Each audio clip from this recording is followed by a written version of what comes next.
ओम जय जय जय नमोस्तु नमोस्तु नमोस्तु नमो अर्हन्ताणं नमो सिद्धाणं नमो ऐर्याणं नमो वज्रायाणं नमो लोये सव्वसां नमः समय साराय स्वानुभूत्या चकासते चित्स्वभावाय भावाय सर्वभावान्तरच्छिदे वन्दे तु सर्वसिद्धे धूमचलमणोगमं गतिं पत्ते ओछामि समय पावो सुखीवलीवंदम् निज स्वरूप को परम रस जामे भरो अपार वंदो परमानंदमय समय सारे अभिका।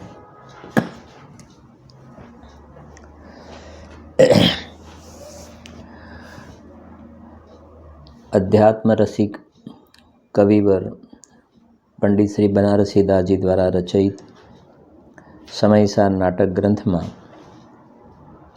कर्ता कर्म क्रिया द्वार तीजा नंबर में एम 3 छंद से 10, 17 ने 33 पाठ करीशुं। एनो एक परिणाम के न करता दरब दोई, दोई परिणाम एक दर्व न धरतु हेम। एक कर तुति दोई दर्व कबहु न करे, दोई कर तुति एक दर्व न करतु हेम। जीव पुद्गल एक खेत अवगाही दो, अपने अपने रूप को न टरतु हेम। जड़ परिणाम निको करता है पुद्गल, छिदानंद चेतन स्वभाव आचरतु हेम।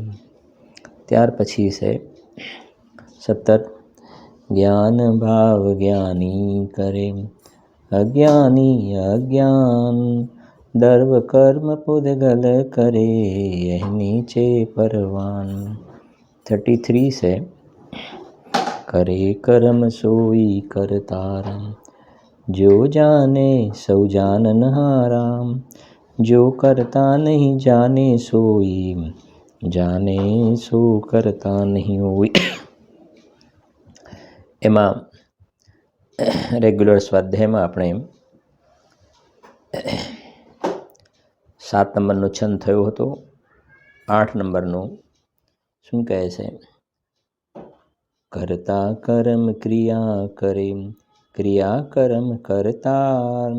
नाम भेद बहुविधि भयो, वस्तु एक निर्धार।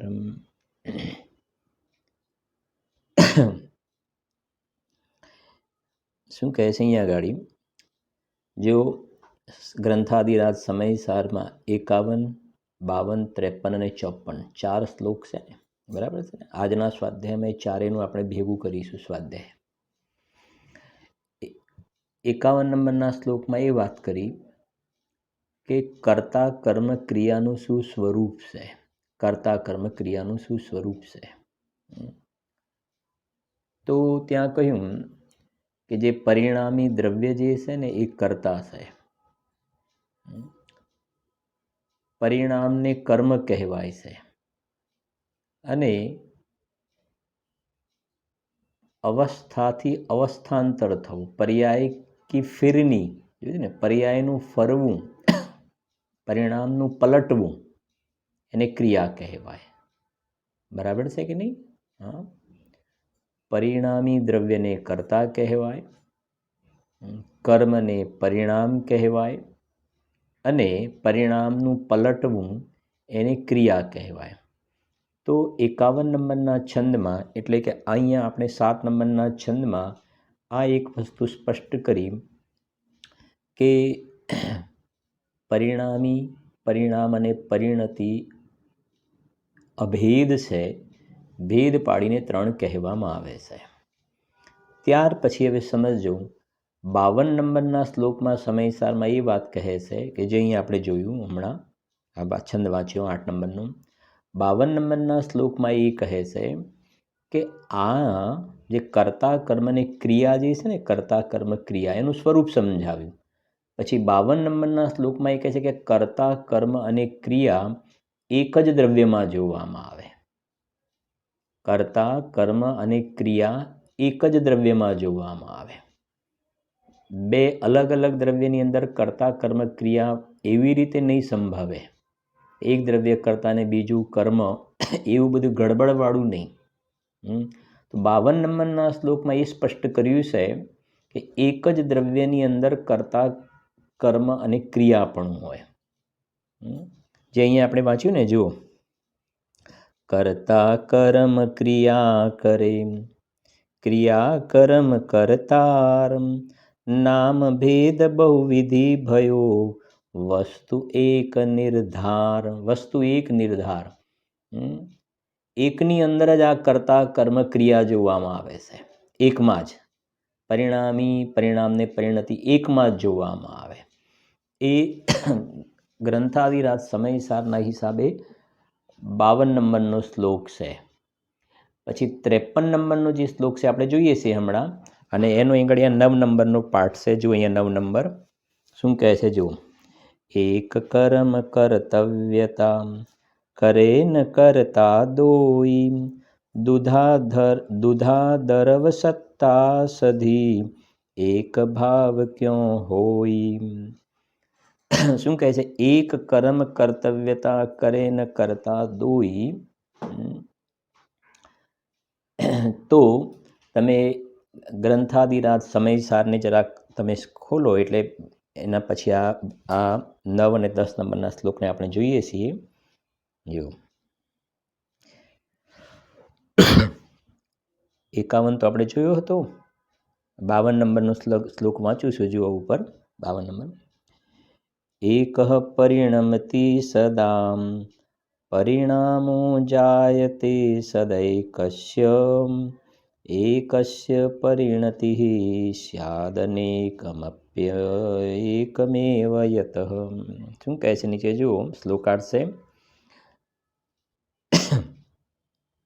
વસ્તુ એક જ સદા પરિણમે છે. વસ્તુ એક જ સદા પરિણમે છે. તમે જોશો ને 51 નંબરના શ્લોક અને 52 નંબરના શ્લોકમાં એક શબ્દ, 52 નંબરના શ્લોકમાં એક શબ્દ આવ્યો છે. 51 નંબરના શ્લોકમાં ખાલી પરિણામી, પરિણામને પરિણતિનું સ્વરૂપ સમજાવ્યું, કર્તા કર્મ ક્રિયાનું. અને 52 નંબરના શ્લોકની અંદર બહુ તમને ખૂબ ઘણું સ્પષ્ટ થશે. 52 નંબરના શ્લોકમાં આ પરિણામ, પરિણતિ અને પરિણામી એ કહે છે કે એક જ દ્રવ્યમાં હોય. એ આ 52 નંબરના શ્લોકમાં કહી રહ્યા છે. તમે જુઓ ને 52 નંબરના શ્લોકમાં એક પરિણમતિ, એક શબ્દ આવ્યો. એક પરિણમતિ સદા પરિણામો જાયતે, પછી સદ એકસ્ય, એક શબ્દ આવ્યો. પછી એકસ્ય પરિણતિ, બરાબર છે કે નહીં? તો નીચે જુઓ શ્લોકાર્થ. એક પરિણમતિ સદા, વસ્તુ એક જ સદા પરિણમે છે. પછી એકના જ સદા પરિણામ થાય છે. અને પછી અને એકની જ પરિણતિ એટલે ક્રિયા થાય છે. કારણ કે અનેક રૂપ થવા છતાં એક જ વસ્તુ છે, ભેદ નથી. એટલે એક જ દ્રવ્યમાં કર્તા કર્મને ક્રિયાપણું જોવામાં આવે છે. બરાબર છે ને? 51માં ખાલી કર્તા કર્મ ક્રિયાનું સ્વરૂપ સમજાવ્યું. 52 નંબરના શ્લોકમાં કહ્યું કે આવું કર્તા કર્મની ક્રિયાપણું એક જ દ્રવ્યમાં જોવામાં આવે. બરાબર, એક જ દ્રવ્યમાં. હવે તમે જરા 53 નંબરના શ્લોકમાં આવજો. 53 નંબરના શ્લોકમાં શું કહે છે જુઓ. 53માં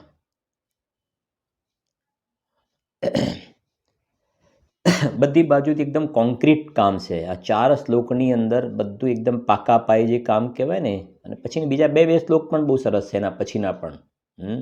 આ 4 શ્લોકની અંદર એકદમ બધી રીતે એકદમ બોન્ડિંગ છે એકદમ. હવે સાંભળજો શું કહે છે.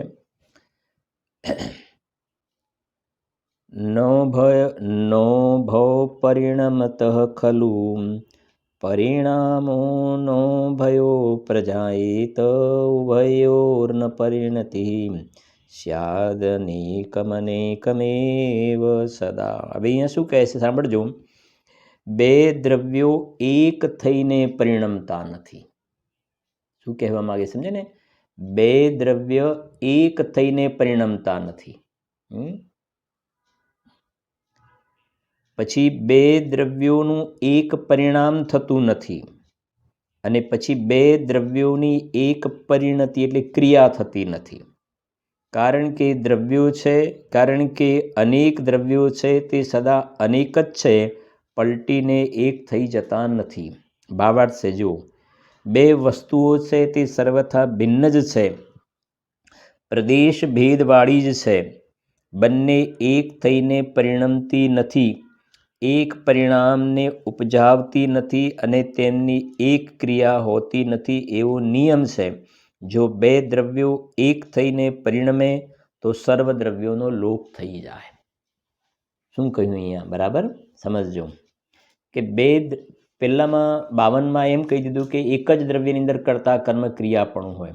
હવે અહીંયા કોઈ પ્રશ્ન કરે કે બે દ્રવ્ય થઈને કરતા કર્મ ક્રિયાપણું હોય કે ના હોય? બે દ્રવ્ય થઈને કરતા કર્મ ક્રિયાપણું, તો કહે છે કે એમ ના હોય. કેવી રીતે? પછી આપણે 10 શ્લોકમાં જોઈશું સમય નાટક સમયસારમાં.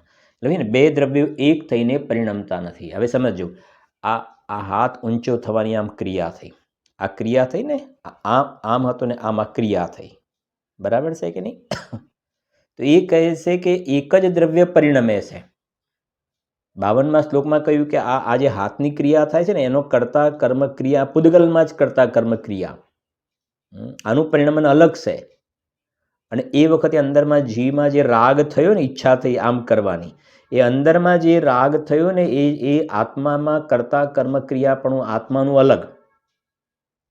આત્મામાં એ કરતા કર્મ ક્રિયાપણું જે આત્મામાં એ જાતિનો રાગ થયો, ઈચ્છા થઈ, બરાબર છે ને? આત્મામાં એ રાગ પરિણામ અને એને જે કહેવાય ને પર્યાયનું પલટવું, એ ક્રિયા, એક રાગ પલટીને બીજો રાગ થયો, તો એ આત્માનું કરતા કર્મ ક્રિયાપણું આત્મામાં, આ શરીરનું કરતા કર્મ ક્રિયાપણું શરીરમાં.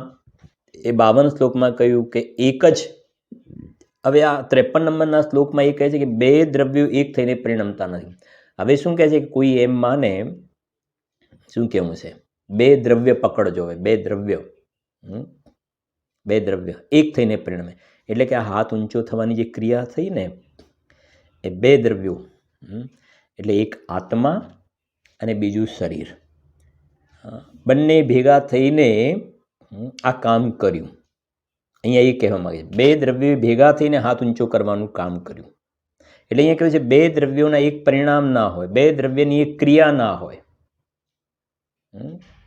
સમજાય? બે દ્રવ્યોનું એક પરિણામ ના, હાથ ઊંચો થવાનું જે ક્રિયા અથવા તો પરિણામ થયું ને, એ કહે છે કે જીવ અને પૂદગલ બંનેનું ભેગું સમય છે, ઓલો જોઈન્ટ વેન્ચ શું કહો છો ને કંઈક, સંયુક્ત સાહસ. તો કહે છે કે એવું હવે બહારમાં તો વિચાર કરે તો ખ્યાલ આવે કે અમારું સંયુક્ત સાહસ છે. હવે તારો દેહ જ તારી સાથે અસંયુક્ત છે ને, દેહ જ તારાથી ભિન્ન છે ને, પછી બહારમાં અમારા બધાનું સંયુક્ત સાહસ. કેટલું ઘોર અજ્ઞાનની જાહેરાત કરે છે તું તારી.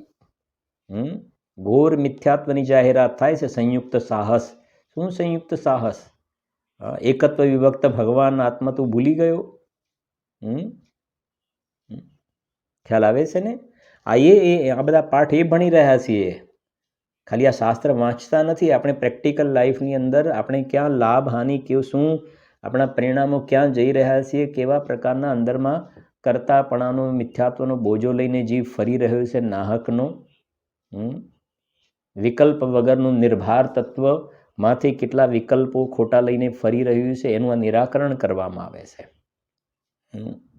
આજે બોલવાની ક્રિયા થાય છે, બોલવાની ક્રિયા એ કહે છે કે એની અંદર એ પૂદગલમાં કરતા કર્મપણું છે, એ પૂદગલમાં કરતા કર્મપણું છે. પણ હવે કોઈ બે દ્રવ્ય ભેગા થઈને બોલે એટલે આત્મા અને આ બોલવાની ક્રિયા, આત્માની ને પૂદગલની ભાષા વિજ્ઞાનની બેની ભેગી થઈને ક્રિયા, તો અહીંયા ના પાડે છે, ખોટી વાત છે. આ 53ના શ્લોકની અંદર 52માં શ્લોકની અંદર હવે તમે સમજી ગયા છો એક પછી એક સ્ટેપ. 51માં શ્લોકમાં કરતા કર્મ ક્રિયાનું નોર્મલ સ્વરૂપ સમજાવ્યું. 52 નંબરના શ્લોકમાં એક જ દ્રવ્યમાં કરતા કર્મ ક્રિયાપણું હોય. આ જે બોલવાની ક્રિયા થઈ એ પૂદગલમાં જ હોય, આ હાથ ઊંચો થવાની ક્રિયા થઈ એ પૂદગલમાં જ હોય, અને જીવમાં એ વખતે જાણવાની ક્રિયા અથવા તો રાગરૂપ ક્રિયા થઈ એ જીવમાં હોય, જીવની પૂદગલમાં. હવે 53 નંબરના શ્લોકમાં કોઈ ભૂલ ના કરે એટલે ચોખવટ કરે છે કે બે દ્રવ્યો એક થઈને પરિણમતા નથી. એટલે જીવ અને પૂદગલ હા, બંને ભેગા થઈને બોલવાની ક્રિયા કરી તો કે ખોટી વાત છે. બે દ્રવ્યો થઈને એક ક્રિયા ના કરે. બરાબર. હવે એના પછીનો સાંભળજો. 51, 52, 53. હવે 54મા નંબરનો શ્લોક સાંભળો. શું કહે છે? એક દ્રવ્યના બે કર્તા ન હોય. ઉપર શ્લોક વાંચી લો. જુઓ, ન એટલે ને, નૈકસ્ય હિ કર્તારો દ્વોસ્તો દ્વૈ કર્મણિ ન ચ એકસ્ય નૈકસ્ય ચ ક્રિયે દ્વે એકમનેકમ યતો ન સ્યાત. શું કહે છે ત્યાં? જુઓ, એક દ્રવ્યના બે કર્તા ન હોય, વળી એક દ્રવ્યના બે કર્મ ન હોય, અને એક દ્રવ્યની બે ક્રિયા ન હોય, કારણ કે એક દ્રવ્ય અનેક દ્રવ્ય રૂપ થાય નહીં. શું કહે છે? જો અહીંયા ગાડી 4 શ્લોકનો સરવાળો થયો. આ ચોથો શ્લોક. હવે શું કહે છે સાંભળજો, કે એક દ્રવ્યની બે ક્રિયા ના હોય. પહેલું શું બોલ્યા, બધું મિક્સ નહીં કરી દેતા. હા, આ જે સમજે ને, હાથ ઊંચા થવાની ક્રિયા, તો કર્તા કર્મ ક્રિયા પણ ખરેખર કાયદેસર તો હાથનું હાથમાં જ છે, પૂદગલનું પૂદગલમાં છે. એ વાસ્તવિકતા એ છે. હવે કોઈ એમ કે બે દ્રવ્યો થઈને આ ક્રિયા કરી, હાથ ઊંચો થવાની બે દ્રવ્ય ભેગા થઈને ક્રિયા કરી, તો 53ના શ્લોકમાં કઈ વાત ખોટી વાત છે. બે દ્રવ્યો થઈને એક ક્રિયા ના કરે. હવે 54 નંબરના શ્લોકમાં એના કરતાં જુદી વાત છે, કે આ બે દ્રવ્યો થઈને એક ક્રિયા ના કરે, શરીર અને આત્મા થઈને એક ક્રિયા ના કરે, પણ એકલો આત્મા જે છે, એકલો આત્મા એક દ્રવ્ય બે ક્રિયા કરે કે ના કરે? એમાં વર્ડિંગ બરાબર સમજવાનું. પહેલામાં બે અલગ અલગ દ્રવ્ય એક ક્રિયાની વાત હતી. હવે બીજી વાત શું છે, કે એક દ્રવ્ય બે ક્રિયા કરે કે ના કરે? તો આત્મા જે છે, આત્મા હાથ ઊંચો કરવાનો રાગ પણ કરે, હાથ ઊંચો કરવાનો રાગ પણ કરે, અને હાથને ઊંચો પણ કરે, હાથ ઊંચો પણ કરે. તો એવું કરે કે ના કરે? એક દ્રવ્ય બે ક્રિયા કરે કે ના કરે? આત્માના બે કામ, રાગ પણ કરે ને હાથ પણ ઊંચો કરે. તો કે છે પૂદગલનો લોપ થઈ જશે. સમજાય છે કે નહીં? એ કહેવા માંગે છે. તો એક દ્રવ્ય બે ક્રિયા ના કરે. સમજી ગયા ને? એક દ્રવ્ય બે ક્રિયા ના કરે, બે દ્રવ્ય થઈને એક ક્રિયા ના કરે. બરાબર વાત સમજાય છે ને? એક દ્રવ્ય બે ક્રિયા ના કરે, બે દ્રવ્ય થઈને એક ક્રિયા ના કરે, એક જ દ્રવ્યમાં કર્તા કર્મ ક્રિયા પણ હોય. આ 4 શ્લોકની અંદર આખો આ પ્રમાણેનું એક આવી જાતિનો સિદ્ધાંત આપણી સામે ઊભો થઈને આવે છે. વસ્તુ વ્યવસ્થા આ 4 પ્રકારના શ્લોકમાં વસ્તુ વ્યવસ્થા બતાવી છે. અને હવે જરા તમે સમયસર નાટકમાં આવો. જરાક આ 4 છંદ થયા ને, હવે સમયસર નાટકમાં જુઓ. આપણે જે બધાને રોજ આપણે ડેઈલી બોલીએ છીએ ને, એ છંદ હવે આપણી સામે આવીને ઊભો થાય છે.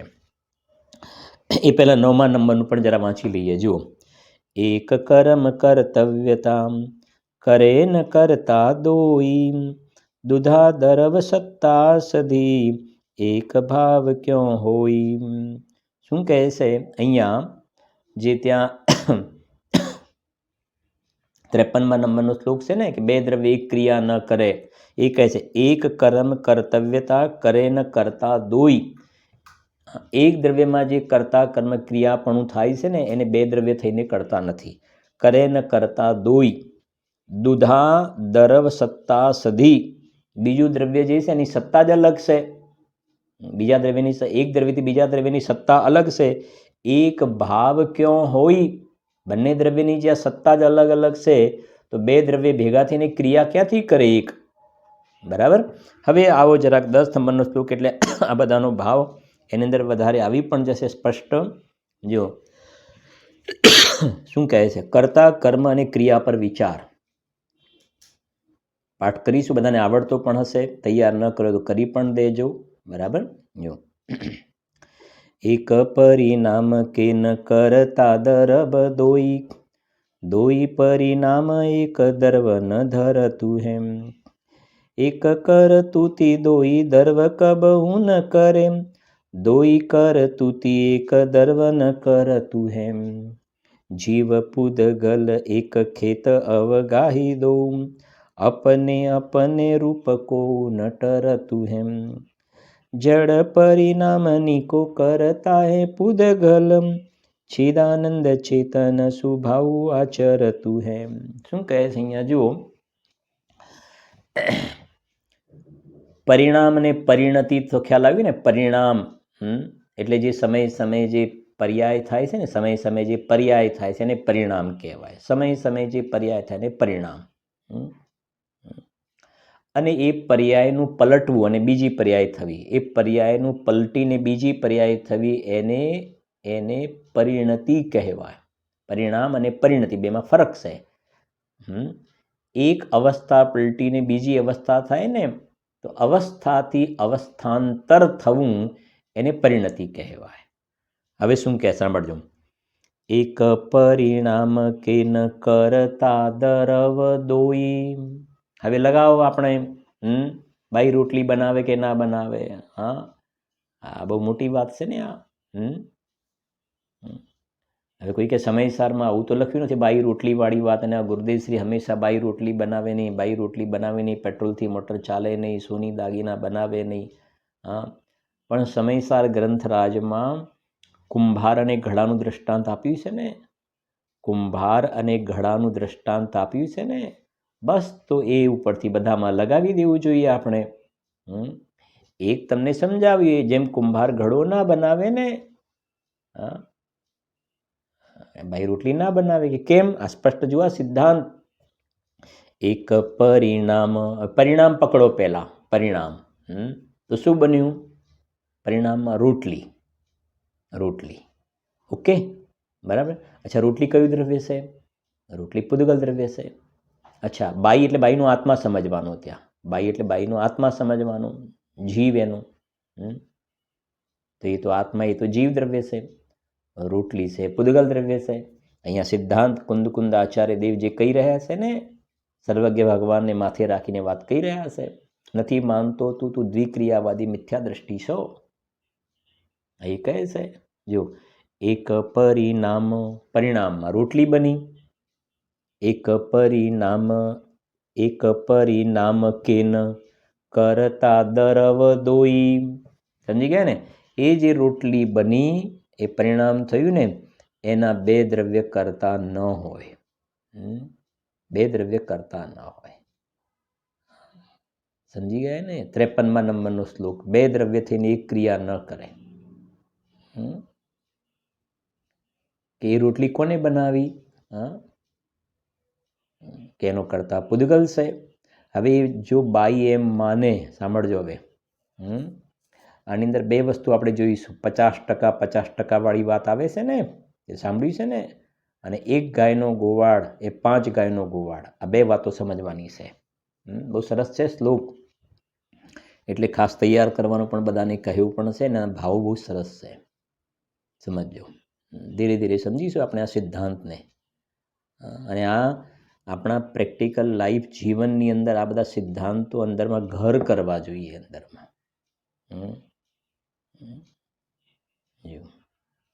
કે એ જે રોટલી બની એ પરિણામ. હવે કહે છે એક પરિણામ નિકે, એક પરિણામ કે ન કરતા દરવ દોઈ. એ જે રોટલી બની એ પરિણામ, એના બે દ્રવ્ય ક્યારેય કરતા ના હોય. હવે જે એમ માને છે કે હું રોટલી બનાવું છું, મેં ખમણ બનાવ્યા, સમજાય છે કે નહીં? મારા રાઇટિંગ બહુ સરસ છે, આ બધામાં લગાવો. હું સરસ ગાઈ શકું છું, હું સરસ બોલી શકું છું, મારો અવાજ બહુ મોટો. ઘણા કે મારો એવું ને, મારો અવાજ બહુ મોટો છે. મારો અવાજ નક્કી કરો. દ્વિક્રિયાવાદી મિથ્યા દ્રષ્ટિ. એક પરિણામને બે દ્રવ્ય કેવી રીતે કરે? એ અવાજ એ તો ભાષા વર્ગના છે. રોટલી બની એ તો પુદ્ગલ દ્રવ્ય છે. અને તું કે મેં રોટલી બનાવી, તો એક પરિણામને બે દ્રવ્ય કરે નહીં ને. પહેલી વસ્તુ તો એક પરિણામને બે દ્રવ્ય કેવી રીતે કરે?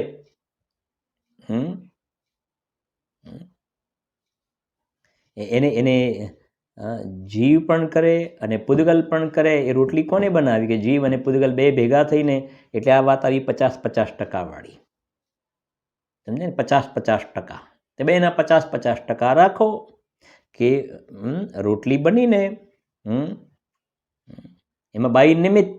સમજો, હવે વાતા ચાલીને ખૂબ ગુરદેસીના સમયમાં. રોટલી બનીએ પોતાના ઉપાદાનથી, રોટલી બનીએ પોતાના ઉપાદાનથી બની અને એમાં બાઈ નિમિત્ત. તો બે કારણ કહ્યા ને, તો એમાં એક કામ કરીએ આપણે 50% બાઈના અને 50% લોટના અથવા રોટલીના, પૂદગલના. એટલે 50% પૂદગલના અને 50% જીવના, એટલે 50% બાઈના અને 50% રોટલીના. 50-50%. એટલે બે દ્રવ્ય ભેગા થઈને એક પરિણામ કર્યા. આ પહેલી લીટીનો અર્થ ચાલે છે. એક પરિણામ કે ન કરતા દરબ દોઈ. 50-50% રાખો. બે થઈને કામ કર્યું. જીવની પર્યાયમાં રાગ થયો ને. હવે છે તો બધા મોટા વિસ્તાર, ઘણા અંદરના સિદ્ધાંતો ઘણા ઊંડા છે ને. જેમ અહીંયા પર્યાયમાં રાગ થયો, સમજો, રાગ થયો ને, તો એ રાગ થયો ને, આ તો મોટા ચર્ચાઓ ખૂબ ચાલી. જીવની પર્યાયમાં રાગ થયો એ પરિણામ જીવના. અજ્ઞાનીની પર્યાયમાં જે રાગ થયો ને, જીવની પર્યાયમાં રાગ થયો એ જીવના પરિણામ. હવે કહે છે એ પરિણામના તમે કરતા બે દ્રવ્ય માનો. બે દ્રવ્ય એટલે શું? કે આ રાગ જે થયો ને, રાગ જીવમાં, એ કર્મના ઉદયમાં જોડાયો, એ બાજુ જોડાયો, પોતે એ બાજુ. બરાબર છે ને? તો કર્મનો ઉદય ત્યાં નિમિત્ત છે. કર્મના ઉદય નિમિત્ત. અને અહીંયા રાગ થયો. તો મૂળ વસ્તુ સ્થિતિ શું છે? કે આ જે રાગ થયો ને એનો 100% કરતા એ અજ્ઞાની જીવ જે છે ને, એ 100% એ રાગનો કરતા છે. વ્યાપકપણું ત્યાં છે અજ્ઞાન દશામાં. એ અજ્ઞાની જીવ એનો આત્મા વ્યાપક અને રાગ દશા વિકારી ભાવ એનું વ્યાપક સંબંધ ત્યાં છે અજ્ઞાન દશામાં. તો એ કહે છે અહીંયા ગાડી, સમજો કે એ જીવની અંદર જે વિકાર થયો એ જીવના પરિણામ છે. અને એ વખતે પેલો કર્મનો ઉદય નિમિત્ત છે ને, એ પૂદગલ છે. હવે તમે કહો કે લખે ને, એક પરિણામ નિકે કરતા દરબ દોઈ. આ સિદ્ધાંત છે. હવે તમે એમ કહો કે નહીં ભાઈ, પેલું નિમિત્ત છે ને, તો નિમિત્તના 50% ને ઉપાદાનના 50%. જીવની અંદર આ મિથ્યા દર્શનના કષાયના પરિણામ થયા ને, તો કષાયના એમાં 50% જીવનો વાંક અને 50% કર્મનો રોલ. કર્મે રાજા કર્મે રંક કર્મે વાળ્યા છે ને, આવે છે ને, કર્મે રાજા કર્મે રંક કર્મે વાળ્યો અવળો અંક. અને તો ગુરુદેવ ખૂબ કહ્યું કે અન્યમતીવાળા ઈશ્વરને કરતા માને. અને જૈનોના કર્મના શાસ્ત્ર છે ને, કર્મશાસ્ત્ર, ગોમટસાર, કર્મકાંડ વગેરે જે કરણાન યોગના ગ્રંથો છે ને, એમાં આ પ્રકારના જ કથન તમને મળશે. જોવા માટે આવા એક કથન 100% સત્ય છે, પણ એનો ભાવ જીવ સમજતો નથી. એટલે ત્યાં તો આવું તમને સ્ટેટમેન્ટ જોવા મળશે. દર્શન મોહથી મિથ્યાત્વ થાય. મોક્ષમાં પ્રકાશકમાં પણ તમે જુઓ, દર્શન મોહથી મિથ્યાત્વ થાય, ચારિત્ર મોહ કર્મના ઉદયથી કશાય થાય. વાત સમજાય છે શું કહેવા માગીએ છે? આવું જ તમને જોવા મળશે. દર્શન મોહ કર્મ અને અહીંયા મિથ્યાત્વ. તો કથન તો આવું જ જોવા મળશે. મિથ્યાત્વ થયું, દર્શન મોહથી મિથ્યાત્વ થાય, ચારિત્ર મોહથી કસાય થાય. ટોડરમલજી સાહેબના મોક્ષમાં પ્રકાશમાં ઘણા કથનો તમને આ જોવા મળશે. જ્ઞાનાવરણ કર્મનો ક્ષયોપશમ હોય તો અહીંયા જ્ઞાન વધારે જોવામાં આવે. જ્ઞાનાવરણનો ક્ષયોપશમ ઓછો હોય તો અહીંયા ઓછું જ્ઞાન જોવામાં આવે. તો એ તો ત્યાં નિમિત્તનું જ્ઞાન કરાવ્યું છે. ગોમટસાર ગ્રંથની અંદર જે કર્મના શાસ્ત્ર જે છે ને, કર્મકાંડ વગેરે, તો એ કરણાન યોગના ગ્રંથો જે છે એની અંદર જે આવા કથન કર્યા હોય ને, કે દર્શન મોહથી મિથ્યાત્વ થાય, ચારિત્ર મોહના ઉદયથી કસાય થાય. જ્યાં સુધી આયુ કર્મનો ઉદય હોય ત્યાં સુધી માથાનો વાળ પણ કોઈ વાંકો ના કરી શકે. એનો મતલબ કહેવાનો ભાવ, જ્યાં સુધી આયુ કર્મનો ઉદય હોય ને, તો એ ત્યાં સુધી જીવે ને જીવે. આયુ કર્મનો ઉદય હોય ત્યાં સુધી કાંઈ નહીં થાય એમને. તો આયુ કર્મનો ઉદય એ તો નિમિત્ત છે. વાસ્તવમાં તો જીવની પોતાની રહેવાની યોગ્યતા છે અહીંયા આગળ. અને એ કરણાન યોગના શાસ્ત્રોમાં આ દર્શન મોહથી મિથ્યાત્વ થાય, ચારિત્ર મોહથી કશાય થાય, આવું જે લખ્યું છે ને, ત્યાં બે દ્રવ્ય મળીને એક પરિણામ કરે છે એવું કહેવું જ નથી. બહુ શાંતિથી સમજજો. બે દ્રવ્ય ભેગા થઈને એક પરિણામ કરે છે, ફરીથી સમજજો, દર્શન મોહથી મિથ્યાત્વ થાય. તો અહીંયા મિથ્યાત્વ તો જીવના પરિણામ, દર્શન મોહ જડ પૂદગલ કર્મ છે. તો દર્શન મોહ કર્મથી મિથ્યાત્વ થાય, તો કર્મ અહીંયા જીવને મિથ્યાત્વ કરાવે છે કે ચારિત્ર મોહના કર્મથી અહીંયા આગળ કશાય થાય, તો ચારિત્ર મોહની જડ કર્મ અહીંયા જીવને કશાય કરાવે છે એવું ત્યાં સટખંડાગમ, ધવલા વગેરે ગ્રંથોમાં એ મહાન જે આચાર્યો થયા એમને એ નથી બતાવવું ત્યાં આગળ, પણ તને વાંચતા નથી આવડતું. તું એ કર્ણાની યોગના ગ્રંથો સાથે, એ વિતરાગી સંતો સાથે તું અન્યાય કરી રહ્યો છે. તું તારી મતિ કલ્પના પ્રમાણે એનો અર્થ કરે છે. ત્યાં આચાર્ય ભગવંતોને એવું કહેવું જ નથી કે આ દર્શન મોહ કર્મના ઉદયથી મિથ્યાત્વ થાય એવું જે કથન આવે ત્યાં કર્મના ઉદય વિકાર કરાવે એવું નથી કહેવું. બે દ્રવ્ય મળીને એક ક્રિયા કરશે જ નહીં ને, દ્વિક્રિયાવાદી મિથ્યા દ્રષ્ટિ થઈ જશે. બે દ્રવ્ય એક ક્રિયા ક્યાંથી કરે? સિદ્ધાંત લગાવો. બે દ્રવ્ય ભેગા થઈને એક ક્રિયા ક્યાંથી કરે? જીવની અંદર ઊંધી માન્યતા થઈ, મિથ્યા દ્રવ્ય ઊંધી માન્યતા થઈ, તો ઊંધી માન્યતા પેલું પૂદગલ કર્મ ક્યાંથી કરાવે? એક દ્રવ્ય બીજા દ્રવ્યને કરે ક્યાંથી? સમયસાની ત્રીજી ગાથા યાદ કરો. जड़ चेतन की सब परिणति प्रभु अपने अपने में होती है, जड़ कर्म घुमाता है मुझको ये मिथ्या भ्रांति रही मेरी. બોલીએ છે ને, એ તો પૂજામાં તો બધા ભાવ ભર્યા એ. તો એવું કેમ લખ્યું પછી શાસ્ત્રમાં ત્યાં આગળ? તો ગુરુદેવ શ્રી આ બધી વાતો આપણને સમજાવીને આપણા ઉપર અનંત ઉપકાર કર્યો, અને એ કર્ણાનુયોગના ગ્રંથો વાંચતા પણ શીખવાડ્યા.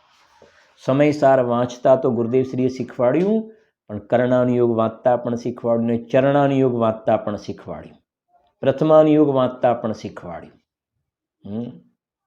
એ ગુરુદેવશ્રીએ બતાવેલા, એમને દર્શાવેલા, એમને દીધેલા ચશ્મા પહેરીએ ત્યારે આપણને ખ્યાલ આવે. વારંવાર એટલે ગુરુદેવશ્રીએ કહ્યું નિમિત્તનું જ્ઞાન કરાવવા, ભાષા ટૂંકી કરવા અને નિમિત્તનું જ્ઞાન કરાવવા કહ્યું. કેવી રીતે? હવે સમજો. અહીંયા જીવ ઊંધી માન્યતા રૂપે પરિણમ્યો, જીવ પોતે ઊંધી માન્યતા રૂપે પરિણમ્યો, વિપરીત માન્યતા રૂપે ઊંધી માન્યતા. તો એ વખતે બહારમાં કયું કર્મ હતું? જ્ઞાનાવરણ, દર્શનાવરણ, મોહની, અંતરાય, આયુ, નામ, ગોત્ર, વિદ્ય. તો નિમિત્તનું જ્ઞાન કરાવવું છે ત્યાં આગળ. ઊંધી માન્યતા રૂપે પરિણમ્યો વખતે દર્શનમો હતો. આ પર્યાયમાં જીવ અહીંયા જ્યાં સુધી રોકાયો છે ને, ત્યાં આયુ કર્મ નિમિત્ત રૂપે હોય છે. તો નિમિત્તનું જ્ઞાન કરાવ્યું છે. શું કહ્યું? નિમિત્તનું જ્ઞાન કરાવ્યું. તો કથન આવા છે, નિમિત્તનું જ્ઞાન કરાવ્યું. હવે નિમિત્તનું જ્ઞાન કરાવ્યું ને, એટલે જે જીવો આ શૈલીને સમજતા નથી, નિમિત્તાધીન દ્રષ્ટિવાળા જીવો છે ને, નિમિત્તાધીન દ્રષ્ટિ એટલે ખબર પડે છે ને, નિમિત્ત વિના ના થાય. નિમિત્ત વિના ના થાય, સમજજો, પણ નિમિત્તથી પણ ના થાય. નિમિત્તની હાજરી હોય છે પણ નિમિત્તથી ન થાય. ઉપાદાન નિમિત્તની ડેફિનેશન જ છે ને, જે પદાર્થ સ્વયં કાર્ય રૂપે પરિણમે તેને ઉપાદાન કહે છે, અને જે પદાર્થ સ્વયં કાર્ય રૂપે ન પરિણમે પરંતુ કાર્યની ઉત્પત્તિમાં અનુકૂળ હોવાનો જેના ઉપર આરોપ આવે એને નિમિત્ત કારણ કહેવાય. વાત સમજાય છે કે નહીં? તો ઘડો બન્યો ને, એ તો માટીથી બન્યો છે, અને એ વખતે નિમિત્ત રૂપે કોણ હતું? તો કુંભાર હતો. બસ એનું જ્ઞાન કરાવ્યું છે. પણ એ કુંભારે ઘડો બનાવ્યો, તું ક્યાંથી શોધી લાવ્યો? રોટલી બની એ વખતે બાઈ હતી હાજરીમાં, તો નિમિત્તનું જ્ઞાન કરાવ્યું, પણ બાઈએ રોટલી બનાવી એ તું ક્યાંથી શોધી લાવી? દ્વિક્રિયાવાદી મિથ્યા દ્રષ્ટિ થઈ ગયો હતું. અહીંયા જીવ ઊંધી માન્યતા રૂપે પરિણમ્યો ને, એ વખતે દર્શન મોહનો ઉદય નિમિત્ત રૂપે છે. પણ એ કરમે ઊંધી માન્યતા કરાવી, કરમે વિકાર કરાવ્યો, એવું તો કોઈ જગ્યાએ લખ્યું જ નથી શાસ્ત્રમાં. ક્યાંય લખ્યું નથી. એ ઊંધી માન્યતા થઈ ગઈ, દ્વિક્રિયાવાદી મિથ્યા દ્રષ્ટિ થઈ ગયો. અને એ વખતે આ ચર્ચા એટલા માટે આવી, ગુરુદેવે કહ્યું ને, કે જ્યારે આ પ્રશ્ન આવ્યો કે ભાઈ આ જીવ વિકાર રૂપે પરિણમે છે, રાગદ્વેષ રૂપે પરિણમે છે, તો એ કર્મના કારણે બિલકુલ નહીં, પોતાના અપરાધથી પોતાના અપરાધથી આ સ્વયં પોતે ત્યાં પોતાનું અપરાધી અજ્ઞાન ફેલાય છે, પોતાનો અપરાધ છે.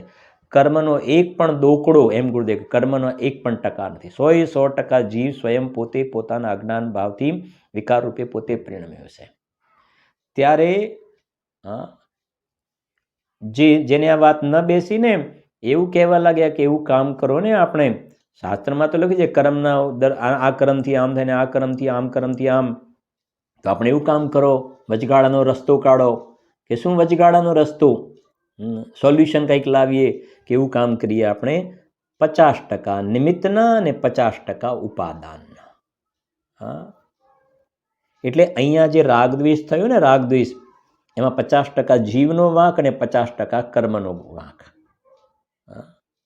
ત્યારે ગુરુદેવે કહ્યું કે ના, બિલકુલ આ પ્રમાણે છે જ નહીં વસ્તુ વ્યવસ્થા. આપણે કોણ આપણે બેસીને સોલ્યુશન લાવી દઈએ?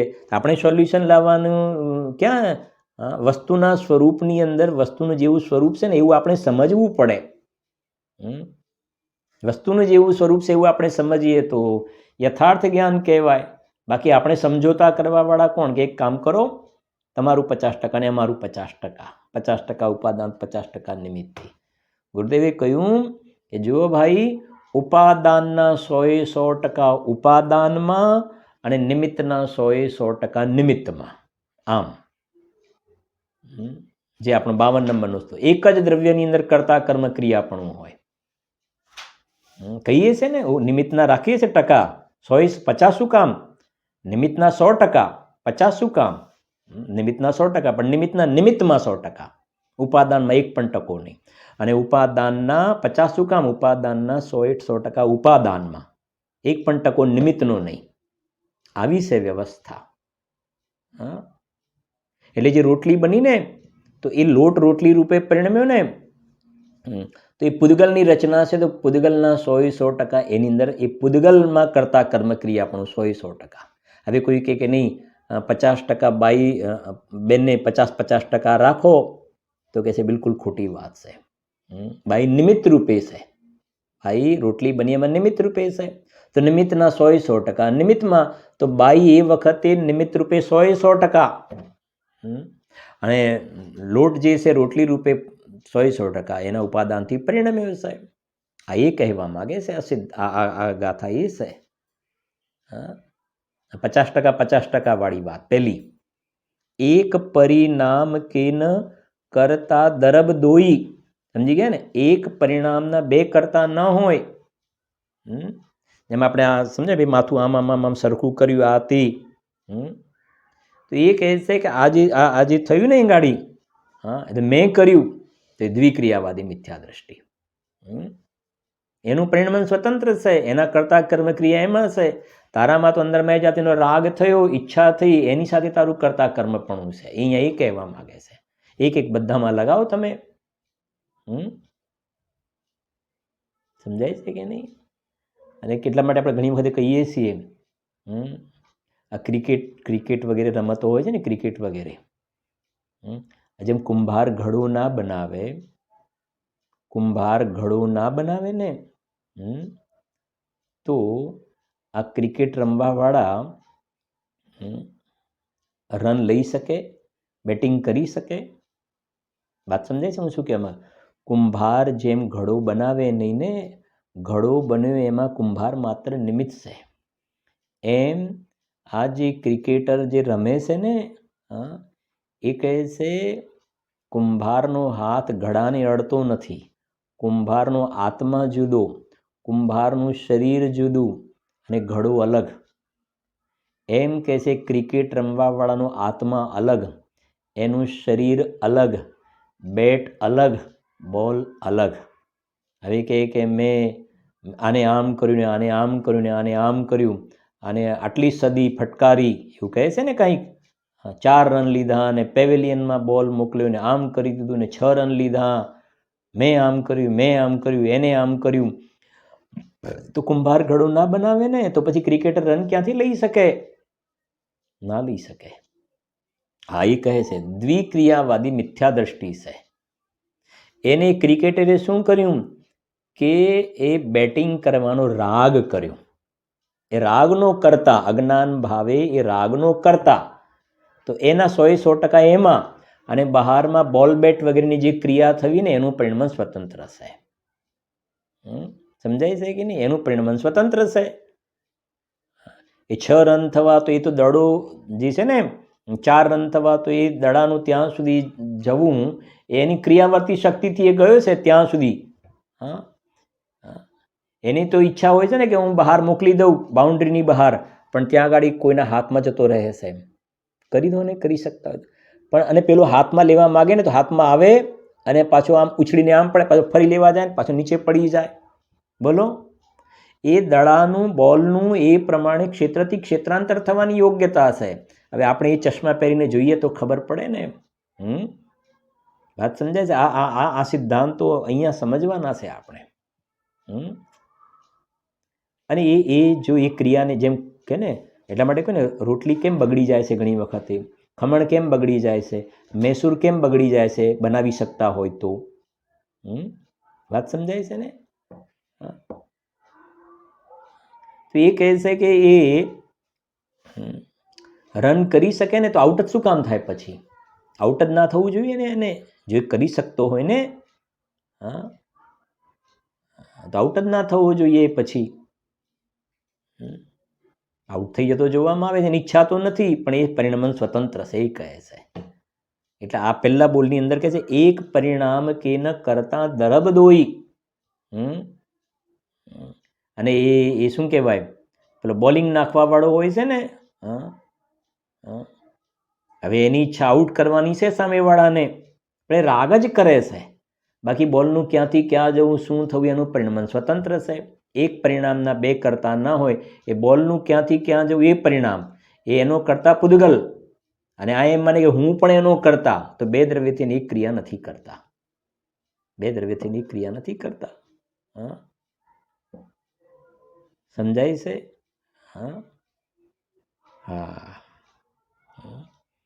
નહીં તો પહેલા બોલે જ આઉટ કરી દો ને, કરી શકતા હો તો આઉટ કરી દો એને. પણ 60, 70, 80 બોલ નાખીને થાકીને લોથપોથ થઈ જાય ને પછી એક વખતે એવી ક્રમબદ્ધમાં એ પ્રમાણે એનો એ સ્વકાલ હોય અને એ બોલ જે છે પેલા સ્ટમ્પને અડી જાય પાછળ, બસ, અને મેં આઉટ કર્યો. સમજાય છે કે નહીં? છે શું, બાકીના શું કામ નાખ્યા હતા? પરસેવો તો રેપઝેપ થઈ ગયા. આ સિદ્ધાંત બતાવે છે એનું પરિણમન સ્વતંત્ર છે. અને બીજી ભાષામાં કહીએ ને, પેલી સ્ટમ્પ પેલી 3 લાકડીઓ ઊભી હતી, 3 લાકડી ઊભેલી હતી, ખાલી 3 લાકડી ઊભી હતી ને, એમાંથી પેલો બોલ જે છે ને એક લાકડીને ખાલી અડ્યો, બસ. આમ ખરેખર કાયદેસર તો અડ્યો નથી, આમ બીજી રીતે, પણ એ કહે છે કે બીજી દ્રષ્ટિકોણથી કે બસ એની અંદર તો બસ એ બોલ પેલી એક લાકડીને અડ્યો છે ને, એની અંદર તો ઉથલ પાથલ થઈ જાય છે. બધી જગ્યાએ જો ઉથલ પાથલ, શું થઈ ગયું, જાણે શું થઈ ગયું. વાત સમજાય છે કે નહીં? આ બધા વિચાર કરીએ ત્યારે ખ્યાલ આવે કે જીવ અંદરમાં અજ્ઞાન ભાવની અંદર કેવો નાચે છે.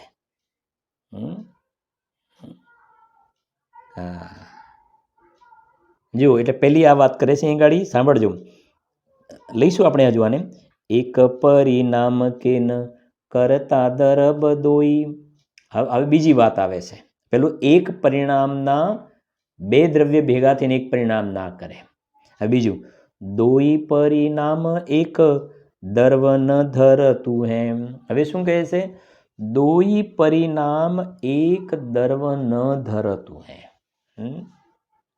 પેલી વાત હતી ને 50% વાળી, બે દ્રવ્યથી એક પરિણામ કરે, એટલે નિમિત્તના 50% ને ઉપાદાનના 50%. સમજાય છે ને? નિમિત્તના 50% ને ઉપાદાનના 50%, એ વાળી વાત હતી. બે દ્રવ્યથી એક પરિણામ કરે. હવે અહીંયા જુદી વાત છે, એક દ્રવ્ય બે પરિણામ કરે, એટલે બે સરખી વસ્તુ નથી. બરાબર યાદ રાખજો, બંને વસ્તુ સરખી નથી, બંનેમાં બહુ જ ફરક છે. બે દ્રવ્ય આટલું યાદ રાખવાનું, બે દ્રવ્ય અને પછી એક દ્રવ્ય, એટલે તમારે ઘણું ક્લિયર છે. બે દ્રવ્ય એક પરિણામને ન કરે. બે દ્રવ્યની જગ્યાએ એક દ્રવ્ય બે પરિણામને ના કરે, એટલે ઘણું સરળ થઈ જશે. બે દ્રવ્ય એક પરિણામને ન કરે અને એક દ્રવ્ય છે બે પરિણામને ના કરે. તો શું કરે? દરેક દ્રવ્ય પોતાના પરિણામને કરે. એટલે આ થઈ ગયું ને પેલા 4 શ્લોકની જે છે ને સ્ક્વેર 51, 52, 53, 54 સ્ક્વેર જે છે ને 51માં એમ કહ્યું કે કર્તા કર્મ ક્રિયાનું સ્વરૂપ સમજાવ્યું. 52માં એમ કહ્યું ને દરેક દ્રવ્યની અંદર પોતાનામાં જ કર્તા કર્મ ક્રિયા પણ જોવામાં આવે છે. 53માં નંબરમાં એમ કહ્યું કે બે દ્રવ્ય થઈને એક પરિણામને નથી કરતા. બે દ્રવ્ય થઈને એક પરિણામ. અને 54માં કહ્યું કે એક દ્રવ્ય બે પરિણામને ના કરે. બે દ્રવ્ય એક પરિણામને ના કરે અને 54માં એક દ્રવ્ય બે પરિણામને ના કરે. એની વિશેષ ચર્ચા આપણે કરીશું.